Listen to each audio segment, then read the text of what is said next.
Hey, good morning, everybody, and welcome to another edition of Telling It Like It Is, Facebook Live. My name is Jade Alberts. I started this podcast, Facebook show for the fact to share knowledge and information with small business owners and entrepreneurs. It is a weekly show that is every Wednesday at 9:30 a.m. And today's guest is Daniel King of Energy Now. Daniel, thank you for joining me, and how are you today? Doing fantastic. Thank you very much, and thanks for the invite. Appreciate it. And it's kind of funny that we picked a date for this, because the person that introduced us is Elena, and she's big into the blockchain, obviously with TerraHub, and it's Blockchain Week in Alberta, and yourself and Terry and Energy Now obviously are very big sponsors of Blockchain Week. So we thank you for that, but it's just kind of worked out that way. It was not planned. No, it wasn't. That was by accident, but you're right. And we also shared some thoughts and made some plans at the Global Petroleum Show as well, which we're very involved in as well. No, absolutely. No, and how was that show this year? It was great for us. We're there to build our audience, no question. Our energy audience in Canada and the US, because there's quite a few international visitors as well that come to Calgary. But the show has declined over the last few years, with the slowdown in the industry here.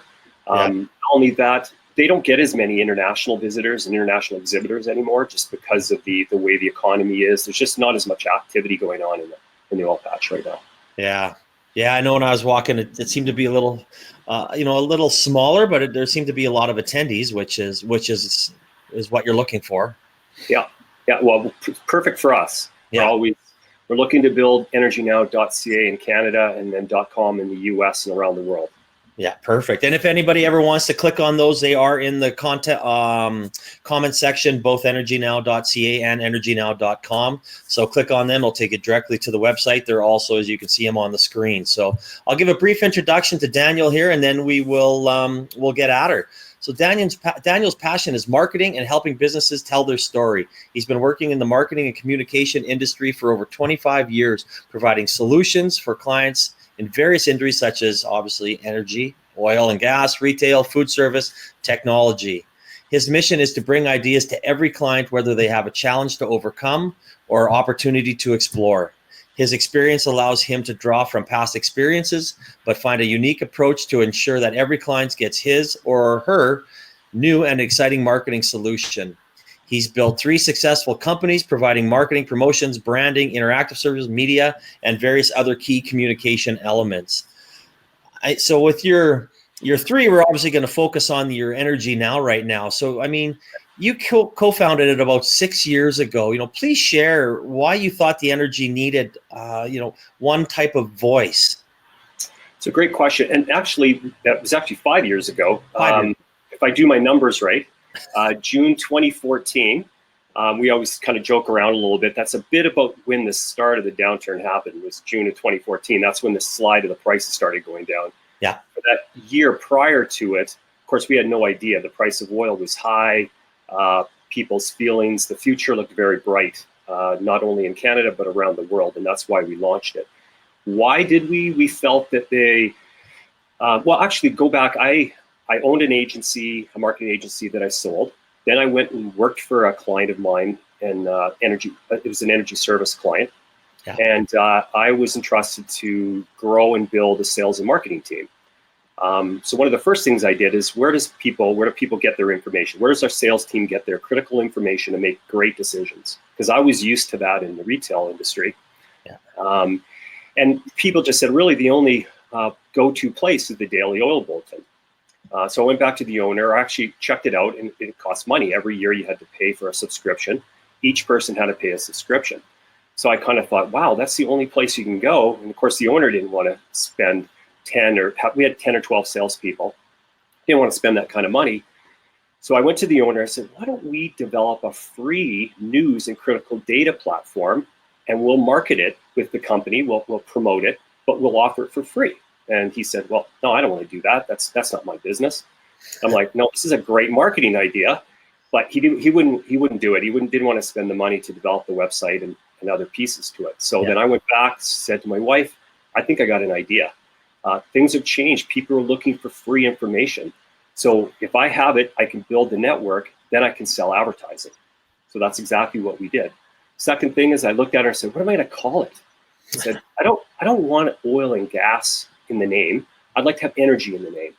So we were actually funny. We were watching golf on TV just really quickly, and this ad came up and it said Golf Now. I went, ah. She goes, what do you call it? Energy Now? And so I said, oh, let me check it out. So I checked the domain, and luckily it was available. So that was kind of the start of Energy Now. And that's where I identified that there was an opportunity where we could quickly build an audience around Canada, throughout Canada, and also around the world. And that's what we've done. Well, and it is such a great magazine. I mean, you don't need to share obviously your numbers, but I mean, I get it every day. I look at it. It's slick. It's great. I go to the website if I want some more information, especially if it's really, really great when I'm having guests or I know I'm going to be someplace. So it is a fantastic magazine. And as I said, if anybody wants to click on it, it's in the comment section and it'll take you direct there.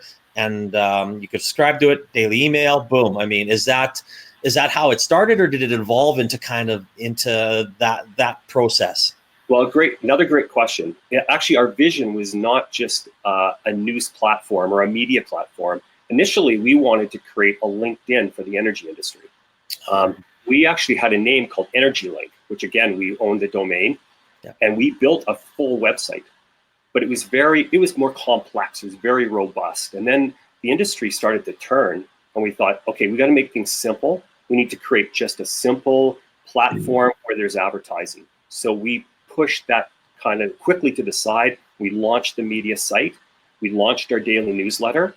And then slowly we started to develop our social media channels and stuff like that. So we had to pivot. We pivoted quickly because we realized that people were now they were really nervous about what their future looked like, and people were losing their jobs too, or they were at least changing a lot of what was happening. And so I think we made the right decision in not doing that. Now we have rethought this a little bit more because building an energy community is that's really what we've done, but we just don't have a lot of the tools for that.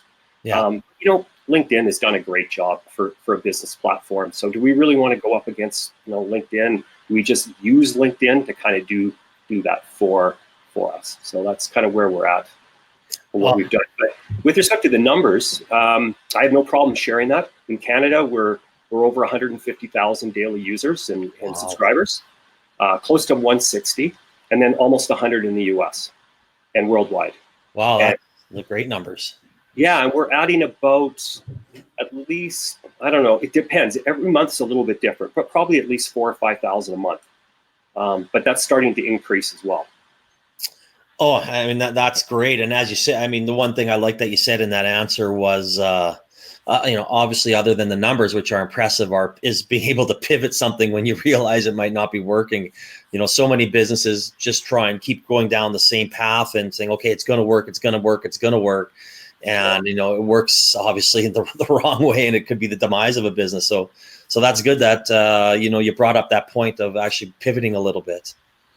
Well, and I learned that a lot from client work, because again, with owning several agencies and companies, I watched them either, flourish and grow, but always pivoting, always changing and looking at new markets, new products. And then I also saw a lot of companies that struggled and then went out of business.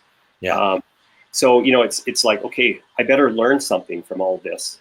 I've had my failures too in business and got very stubborn and didn't change and didn't see things coming and trends changing. Yeah. And so I kept vowing, okay, that's not going to happen again. And what, really, marketing, you have to always be looking to the future. You have to be looking at what are the trends. We just talked about the trend of the mobile communication and mobile marketing influence that's happening in everything. So you have to embrace that. Like all of our clients, I would say most of our clients haven't really embraced the importance of mobile communications, things like video and things like that. They keep kind of going back to their old roots of, we got to publish a case study that's 4 pages long. Well, people are not going to read a 4-page case study on their mobile phone. They're just not going to. So anyways, I'll let you Oh no, I totally. People have a hard time reading one paragraph. I mean, never mind 3 to 4 pages. So it's, I totally agree with that trend, and it's very very important to get people into video and getting them out of that. Basically, you should be doing video blogs rather than a regular blog. So, Yeah. right. I mean, that's where I'm trying to try and get people to go. But when we talk about trends, especially in the energy world, I mean, there's a lot of talk about wind and solar, tidal for that matter. I mean, does Energy Now focus more on ONG, or are you really talking about all forms of energy? We definitely publish articles and information and videos on all forms of energy, but you have to realize that the driver in the industry is oil and gas. Yeah. Okay, it's no question, and that's where a lot of people's livelihoods are made. Yeah. That's where their companies are built around. But also realize that I want to make something pretty clear to people is that sometimes people don't realize a lot of the renewable interest and growth is actually coming from the oil and gas companies. Yes, there are some that are separate, but a lot of times they learn from the oil and gas industry. They're energy companies. And as soon as they think there's a positive economic outcome or opportunity, those companies embrace wind, solar. I mean, they're the ones that are pushing that. I think people think, no, they're stuck in their old ways. But if you look at some companies like BP and around the world in that, like I could name probably 15, they're juggernauts when it comes to other forms of energy, and they are trying to expand in that area. So we want to be part of all forms of energy. So if that answers you. Oh no, absolutely. I mean, and I just don't want to say that those are catchwords and people want to talk about them, but I totally agree with you when you say the ONG drives a lot of that, and you're seeing more and more and more of it, and which is great. I mean, I think in the future, whatever number of years down the road that will be, I'm sure the solar and the wind will be a little more. I guess mainstream, but I mean, oil and gas is not going anywhere, and it is a driver. So I mean, I definitely see why your magazine would, still focus on that a lot, because as it should. Yeah, and and again, because we don't see a lot of hydro in Alberta, hydro's big. Yeah. Or geothermal or nuclear. That's another thing is we don't have nuclear plants here, but nuclear is very big around the world. So all those forms and how does it all fit together? The one thing that we've been really trying to push an agenda, and as well as a few other groups, is Canada needs an energy strategy from the short term to the long term. That's one thing that we lack. The issue we have and the problem we have with governments, they kind of think every 4 years, okay, we got a 4-year mandate. Well, the energy industry is so vital to our future and our economic future. We really need a long-term strategy. How to go from our dependence. Again, we still have lots of coal in use, but our dependence on oil and gas, and how do we move into the renewable world and do it economically? Because again, energy is a big driver in Canada and around the world. So, yeah, that's a big part of what we're trying to work on right now. Oh no, absolutely. So I guess my next question is, speaking of failing, a lot of magazines fail, or people try and break out online magazines or print magazines for that matter. Why do you think Energy Now has succeeded for 5 years?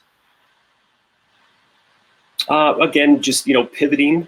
Well, here's the thing with the downturn. It's actually been a blessing for us because people didn't want to continue to pay for example, the daily oil bulletin. Okay.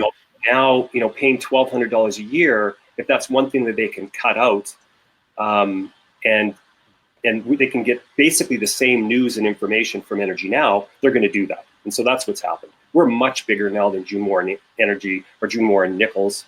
They changed their name a little bit, and we have other competitors as well. But for the most part, because our platform's easy, it's mobile, it's free.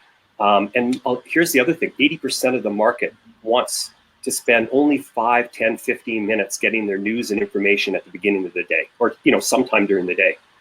They're not going to spend an hour, they don't have the time for that. They don't spend an hour reading long articles and stuff like that. And if they do, that's when they'll go to someone like June Warren or Oil and Gas Index in the US. And there's a few other ones that are kind of that traditional publishing company that is now trying to embrace it's funny, even going back to June Warren, They have some great articles and great writers.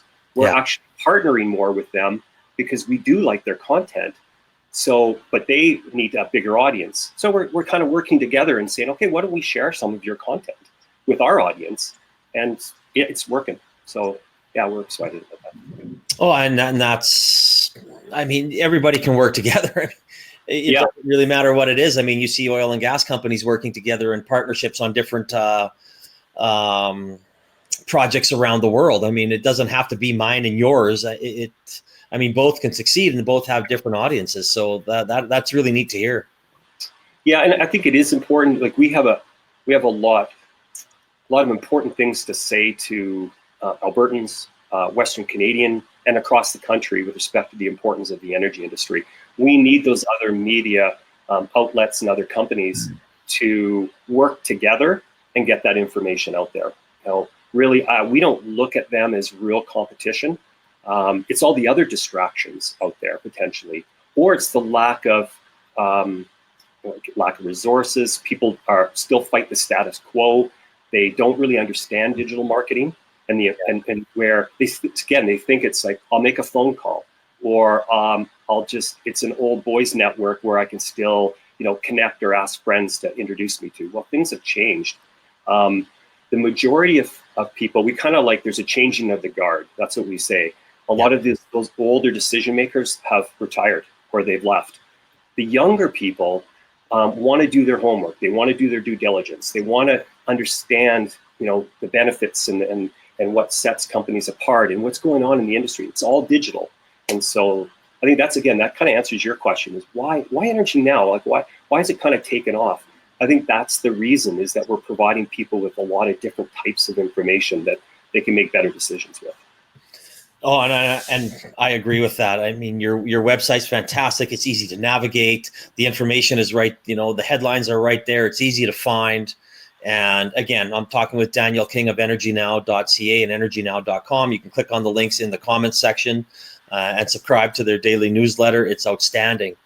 So I guess my next question is, we've had a few discussions and we've brought it up a little bit here during our talk today about video and the future. Where do you see, or what do you see Energy Now, doing in 5 months, 1 year, 2 years down the road?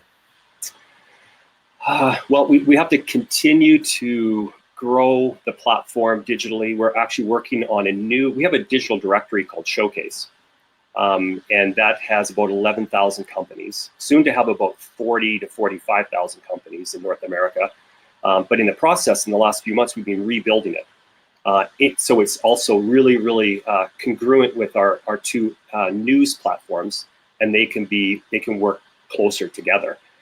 So that's happening. We're building some new apps. We've got a lot of exciting new technology that we're working on. Nice. We're definitely trying to expand around the world. So we're pushing as much as we can into the US and internationally. We're signing up clients in Europe and different places like that. Some reasons they want to have a better presence or a better audience in North America. If they're outside of North America, in the US, a lot of our Canadian clients and contacts want to start marketing more in the US. And because we're growing our audience quickly down there, it gives them a platform to do that.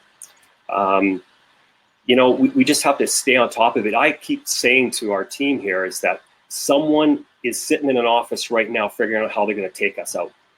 They're developing Energy Now too, and I'm telling you, there's some smart young people out there that are thinking about it. But don't think too hard. Like we don't want we don't want any competition. But I always say that in our boardroom is that I know it's happening. So we have to stay on our toes. We have to think of ways to innovate. We got to go to as many events and industry conferences and seminars. People have to see us. We need to have our booth there. We need to connect with people. And so, lots of things going on for sure.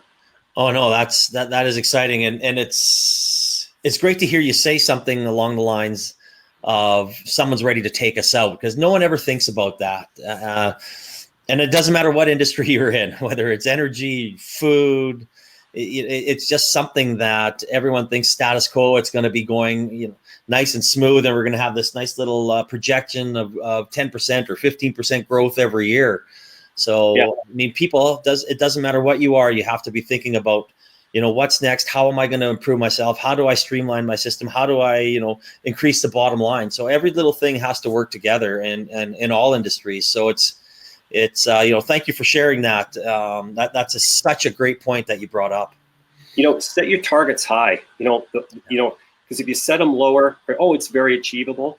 Again, that's something, it's interesting. I have a partnership with another gentleman, Terry Winnetoy, and Terry's, he handles our content, handles our financial. He's a little more conservative than I am. And I'm like, no, we're going to climb Mount Everest. And, he's going, well, let's just get the base camp, or whatever. I'm going, screw that. You got to prepare yourself and your team to get to the top. Yeah. Wherever you end up, you're going to be higher. You're going to go beyond that. But if you go for base camp, that's as far as you're going to get. Yeah. So that's how I look. I use, different analogies all the time. I like climbing. I love sports. I went cycling in Italy last year, and I remember the first day I'd look at a climb and I'd go, holy shit, I'm never going to get up there. By the last day, I was going, I can do this. And it was a higher climb, right? Yeah. It's just like, it's also your mindset in business, is that you got to have the right mindset. You got to be prepared to win. Yes, you have to be prepared, and you have to execute. Actually, I think, another thing that we probably will talk about is what's that one thing or one suggestion in business. And I would say the biggest challenge that people have from all the clients I've worked with is that they struggle with execution. They make things too complicated, and sometimes they just don't take the next step and the next step, and just if you make a mistake, fine, just learn from it and move on. So that's I got lots of after running a bunch of different companies and working with lots of companies and stuff like that. And I always joke around, like, I've worked with some big companies like Nike and Ford in the US, and they make mistakes. I mean, look at Apple. They've made more mistakes than they've made positive things. I mean, there's a lot of shit product they've made over the last 20 years or 30 years. Yeah, for sure. But big winners too. So you're going to make mistakes, but the key thing is they keep working on the execution. So that's a little bit of food for thought. No, and I mean, that is always my last question. So you basically just answered it before I even asked it, which is even better.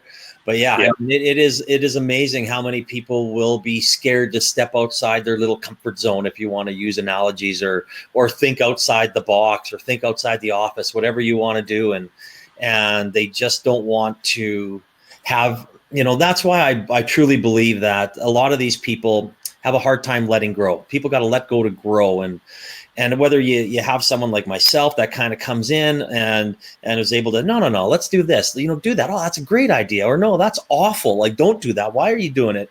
And it's just something, even if it's just a mentor, it doesn't even have to be somebody that you pay, just to bounce things off of. And as long as that person's honest with you, it can go a long way in helping grow your business. Yeah, I totally agree. I mean, I sometimes can be a bit stubborn and not ask for advice, at least when I was younger. Now I've realized the importance of asking the right questions with the right people. Yeah. And that it's far better to find out that your idea isn't sound yet, isn't quite flushed out. Better to be a little embarrassed that you didn't quite have it figured out than to fail, and crash and burn and stuff like that. And I think I shared a few things, like I crash and burned.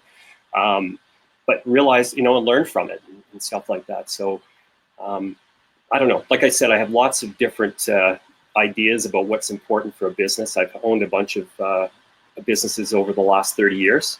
And I have a business degree, but those business degrees really don't prepare you for entrepreneurship. At least they didn't when I was in business school. And if I had a few mentors, or at least one key one that had been successful, it would have saved me lots of time and money and that. So I would highly suggest, if you have someone in your life, to reach out to that person. But also make up your own mind too. Like, you can't just rely on them. You have to quickly, you got to pack your own chute. Like they say a lot of times is that, talk to them, talk to the right people, and then you need to figure out where to go. And then make sure you come up with a product or service, especially if you're a startup, that the market actually wants. So again, do your due diligence, do your surveys. Another thing that I learned as well is even with existing companies, they don't survey their clients. They assume they know what their clients want. Yeah. And you know what? You're usually wrong. A lot of times it's true. Like people, they'll go, oh, everyone loves us because of our innovation. We're so innovative. But then I'll step in and we'll do a survey, and the majority of their clients love them because of the service, or for whatever reason. Maybe it's their variety of product or whatever. It's like, if you just ask your clients, they'll tell you. And they'll tell you where areas that you need to work on and stuff like that. That's another suggestion I would say. If you have an existing business, reach out, do a quick survey. Keep it short, just one page, and send it out there. You'll get some valuable information, and you'll show that you care as well. Oh, absolutely. Listening to your clients is, in my opinion, is priority one. I mean, it's so easy. It's much less expensive to keep your clients than trying to go find new ones. I mean, yeah, they're, not only do your clients, make you profitable, but if you're gonna grow your business, a lot of your recommendations will come from them. A lot of your leads will come from them. So, I mean, that's just, it's just another great point. You have to listen to your clients and ask for leads too. Like, it's a survey, or one thing that we do with our sales team is that we reach out to our clients every 3 months. So we quarterly reach out to them. Again, ask. We don't call it referrals; we call them introductions. Yeah. Hey, do you mind introducing us to some other companies? Because they don't feel like their name is on the line or something like that. But really, it's referrals. Yeah. The thing is there some additional business that we could do with you? Is there something that maybe we're not doing that we could be doing? The first time we did it, we surveyed 50 of our clients, and over 30 of them said, yeah, could you help us with some content? Could you help us with a video? Or, that's something that we do. Yeah. And I'm like, oh my God, I should have done this earlier. It didn't all pan out into new work, but wow, that was a great thing that we learned as well. Well, and it just reinforces the power of that relationship, and the chances of them going somewhere else are very slim, unless you really mess up, which is a whole different story and another talk. Right. Yeah, absolutely. One thing I'll say too is, again, because I've got experience in lots of different industries, and more so in the consumer retail area, because I did that for quite a few years. You can leave my email address if someone wants to send me an email and they have a question or something like that. I always make time for people, because I always felt that, at a time when I was younger, I sure could have used someone to give me a little bit of advice. Or, sometimes young people will say, hey, can I grab a coffee with you? If I can make it work, I'll definitely do it. So, just maybe throw my email address on there, and I'll do my best to try to respond. And perfect. I know I will put your email address in the comment section here right after we're done. And I agree with you. I probably have, I'll bet you 6 to 10 meetings a week with people that just reach out to me and say, hey, do you want to have a coffee? You know what? And I'll have a coffee with anybody. I'm pretty much cut from the same cloth as you are. I've helped people just over, for an hour at Tim Hortons set up a business plan for them, or give them a few pieces of advice on their startup or where they should go from there. And I don't ask anything for return. I mean, that's one of the things I love about the entrepreneurial network that we have out there. We're really close knit, and we're willing to share. Everybody's willing to help each other, which is so awesome. Yeah. Well, I think too is, again, big cities, it's a bit of a colder environment. Yeah. You go to smaller cities and smaller towns, they're more open. I find that even, like, I work out a lot and I go to the gym, and a lot of times people just have their headphones in and they kind of ignore the other people. And I said, well, if you're in business, you got to network with people. You never know who's right beside you. And so whether you own a dry cleaner's business or an energy service client, or you plant trees, it doesn't matter. Like, you never know who you're going to run into. Yeah. So I have a little thing that I say, to my wife and a few key, close friends, is every day when I go to the gym or I go into more of a public place, every day I try to meet at least one new person, and I get their name and I put it in my phone. And it also kind of keeps me networking. It keeps me fresh. It keeps me thinking questions and stuff like that. And yeah, as you can tell, I'm getting a little older, so I want to stay youthful in my approach. So Yeah. Well, you never know who you're talking to, and or where your next lead will come from. So that's a philosophy I have as well. So that's Yeah. I went to a marketing seminar 2 years ago. Just happened to sit beside a young guy that got into a new role. Literally within 2 weeks, they were clients of ours, and now they're a great client. And it had nothing to do with oil and gas. I just sat down and we just started talking, and he happened to be part of their service was in oil and gas, and it all worked out. It kind of just reminded me is you just never know. And like there's a lot more to life anyways outside of business. It's about meeting interesting people and learning and all that. So. Oh, I love networking and I love learning, and it's something that it's just meeting new people is just I just love it. I can't meet enough people in my opinion. Yeah. Well, a lot of people will say, Dan, you're pretty extroverted. Well, actually, I'm not. I'm more introverted. So it does take some real thought to be more extrovert, like to go up and talk to people. I'd rather not do that, but that's not going to get me to be able to meet new people and get new experiences. So I do have to push myself out of my comfort zone every day to do that. So if you feel like you're sitting in your office and go, well, that's not like me.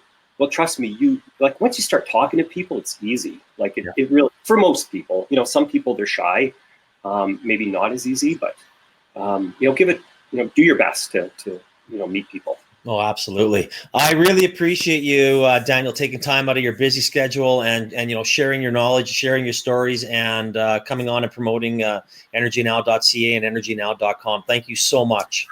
All right. Thanks. Have a great day, everyone. Thank you. And we will talk to everybody next Wednesday again. Thank you, Daniel. And everybody have a great day. Bye-bye.